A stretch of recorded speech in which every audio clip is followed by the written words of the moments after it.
This entire video is going to be an audio comparison between the MKE 600 and a number of other microphones I think you should be considering if you're looking at this microphone. Now, this microphone does have some unique advantages that very few other microphones in this comparison have, and that's primarily that it can be used as an XLR microphone with any sort of professional equipment which takes an XLR input.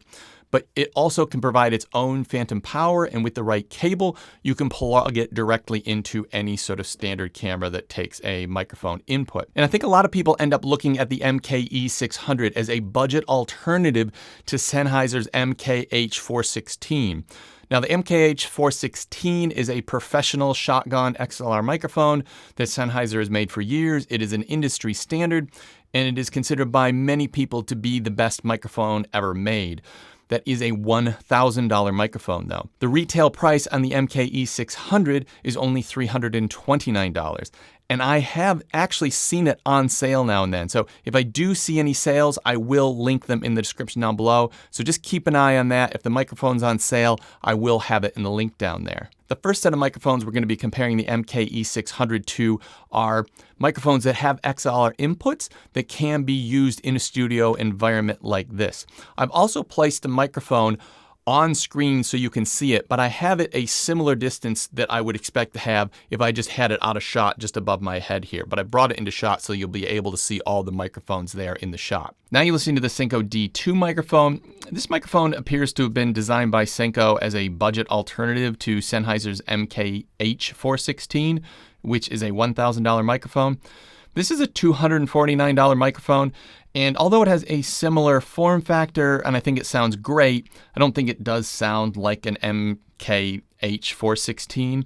In fact, if anything, the MKE 600 sounds more like an MKH416 than this microphone does. Now we're back on the MKE 600 again, and between each of these audio samples, I'm going to come back and let you listen to the MKE 600.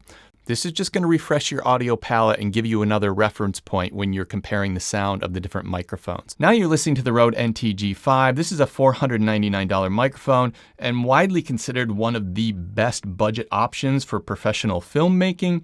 It is also an extremely popular YouTube microphone. This microphone doesn't, once again, provide its own phantom power. It needs to be powered by an XLR interface, whether that be attached to your camera or attached to your computer or in an audio recorder.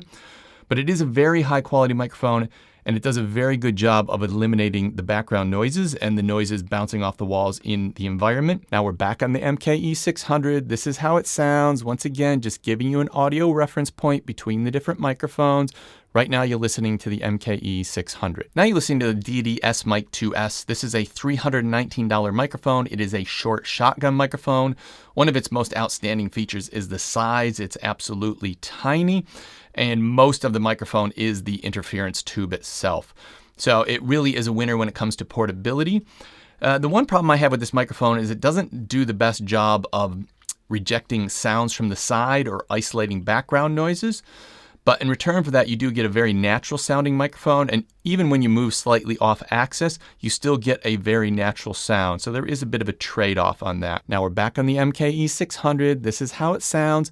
Listen to the sound of my voice and how clear and detailed that is, and how much of the reverberation you're getting off the walls, because this is not a great sound environment, and that is one thing that really tests all of these microphones, is that rejection of the reverberation in the room. Now you're listening to the sound of the Godox VDS-M3. This is a microphone that has very similar functionality to the MKE 600. It has its own internal battery rather than a user replaceable battery. It can power itself or be powered by phantom power by an XLR device, and it has a high pass filter.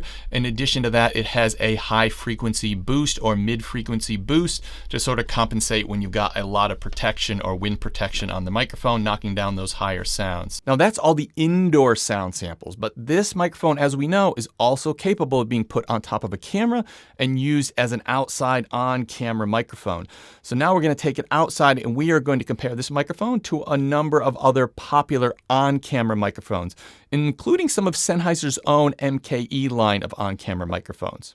Now you're listening to the MKE 600. We are in a reasonably quiet outdoor environment. Just listen to the tone of my voice and really compare how that sounds to the sounds of these other microphones in sort of a bit of a quiet environment, which isn't too demanding on the background noise rejection of these different microphones. Now you're listening to the Rode VideoMicro. Once again, the cheapest microphone in this lineup and sort of a standard that most people start out with as an inexpensive on-camera microphone. Right now you're listening to the Rode VideoMicro. Now we're back in the MKE 600. Once again, just refreshing your audio palette, giving you a sample between the different microphones. Now you're listening to the Rode VideoMic Go II. Once again, a sort of quiet outdoor environment. How does my voice sound? How's the tone of my voice? Right now you're listening to the Rode VideoMic Go II. Now we're back on the MKE 600. Once again, just giving you an audio refresher between the different microphones. Right now you're listening to the MKE 600. Right now you're listening to the Sennheiser MKE 200. Once again, the smallest microphone in the lineup and one of only 3 microphones that comes in under $100. Right now you're listening to the MKE 200. Now we're back in the MKE 600. This is how it sounds. Listen to the tone of my voice and how does it sound compared to the microphones either side of it. Right now you're listening to the MKE 400. There have been a few cockatoos flying around, so if you hear some squawking in the background, that's what these things do. Right now you're listening to the MKE 400. Now we're back in the MKE 600. This is how it sounds, just giving you an audio sample between the different microphones. Right now you're listening to the Rode VideoMic NTG. There still are a few cockatoos around, so you may hear a bit of noise that isn't really related to the microphone, but this is how it sounds. Listen to the tone of my voice. Right now you're listening to the Rode VideoMic NTG. Now we're back in the MKE 600. Listen to the tone of my voice. How does it sound? How does this microphone sound compared to the microphones either side of it? Right now you're listening to the MKE 440, and I should be a little bit louder on this side of your audio. And if I move around here, now I should be a little bit louder on this side. So this should actually give you some sort of spatial awareness. That's what this microphone is designed to do, so it is a little bit different.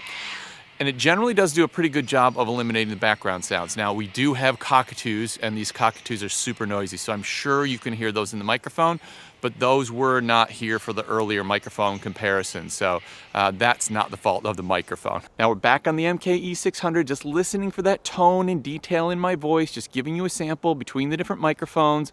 Right now, you're listening to the MKE 600. Now you're listening to the Deity D3 Pro. Now, we do have some noisy cockatoos around. That is going to affect the audio that you're hearing, but they came to this country long before I did, so I think I'm just gonna have to concede that it's their right to make as much noise as they want. Now we're back in the MKE 600. This is how it sounds. Once again, just giving you an audio sample between the different microphones. Now you're listening to the MKE 600, and this is gonna be an off-axis rejection test. Right now there is a waterfall straight behind me, and that is sending a fair bit of noise into the microphone and competing with my voice. As we turn this camera with each different microphone on it, we're going to hear what kind of job the microphones do at eliminating that background noise once we get that sound off axis, which is traditionally the way you use a shotgun microphone. You just try to get the sound source you want in one location and put the noisy stuff that you're trying to eliminate off to the side of it. So now we're on the MKE 600, and we are going to turn until we are 90 degrees off axis from that waterfall. And what you're going to find is the sound of that waterfall has decreased quite significantly now. Now when we come around to 180, it does have a little bit of pickup from the back of the microphone. So you are going to start to pick up a little bit of sound from the back, which is fairly typical of microphones of this type because they often do have a little bit of a pickup from the back. So with the MKE 600, you are absolutely going to get the best results when you actually put those noises that you want to eliminate off to the side of the microphone. Now you're listening to the Rode VideoMicro. This is the least expensive microphone in the lineup, and for a lot of people, this is their first ever microphone. So I like to include it as a reference point because a lot of people know what it sounds like. Now we're going to turn to 90 degrees off axis from the waterfall, and this is how it sounds. Now we're 90 degrees off axis to the waterfall with the Rode VideoMicro. And now we're turning around and we are 180 degrees, and we've just got that waterfall behind the microphone. Now you're listening to the MKE 200. This is the smallest microphone in the lineup, and it's actually so small that you can put it in your pocket. It also costs under $100. Now we're going to go to 90 degrees off axis from the waterfall.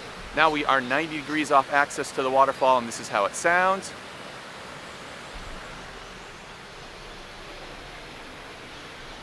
And now we are 180 degrees off axis to the waterfall, and this is how it sounds. Right now you're listening to the Rode VideoMic Go II, and this is an excellent little microphone for under $100. Now we've got the waterfall behind me, and this is how it sounds. Now we are 90 degrees off axis from the waterfall, and this is how it sounds.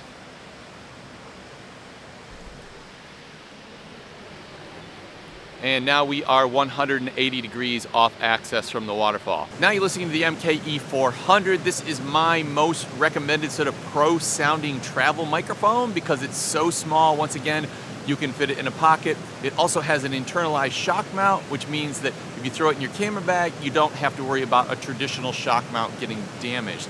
I think it also sounds really, really good, particularly for the size and price. All right, now we're gonna take it 90 degrees off axis. Now this is how it sounds, 90 degrees off axis.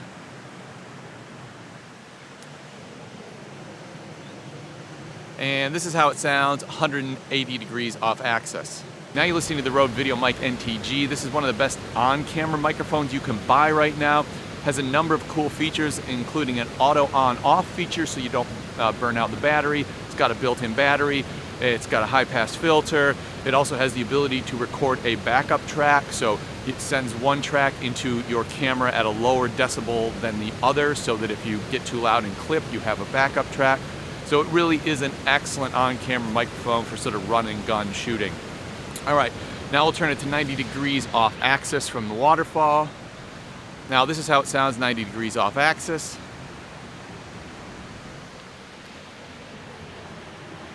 And now we're 180 degrees off axis from the waterfall.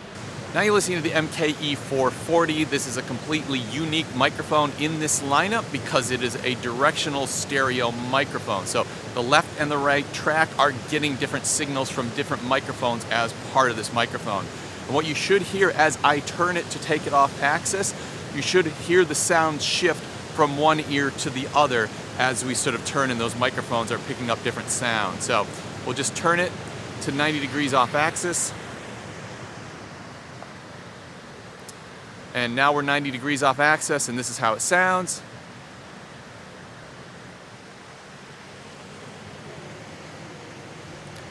And now we're 180 degrees off axis, and this is how it sounds.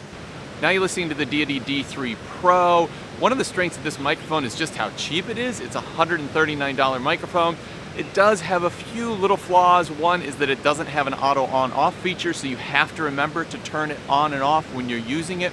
Otherwise, you won't get any audio. I've also found it doesn't always do the best job of knocking down those noises from the background, but this, of course, will be a good test of that.